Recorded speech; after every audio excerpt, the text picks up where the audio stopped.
त्यावेळेला 40च्या आतचा ग्रहस्थ आला छाती दुखतं म्हणून तर आम्ही लिटरली दुखायची गोळी साधी कॉम्बिफ्लॅम सारखी देऊन घरी पाठवायचो.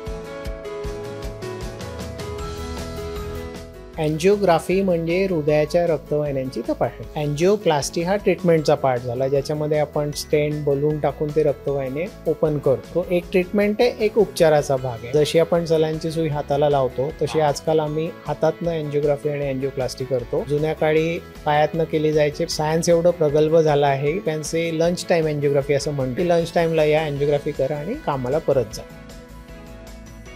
स्ट्रेस टेस्ट म्हणजे थोडक्यात काय, आपण पेशंटला ECG अटॅच करतो. लोकांना वाटतं की स्ट्रेस टेस्ट म्हणजे 10-15 मिनिट पळायला लावतात, असं अजिबात नाही. बेसिकली तुमचा हार्ट रेट एक ठराविक लेवलला गेल्यानंतर ज्या ECG मध्ये चेंजेस येत नाही आहेत ना, म्हणजे थोडक्यात तुमच्या हृदयाचा रक्तपुरवठा व्यवस्थित आहे की नाही हे फक्त आपण बघत असतो.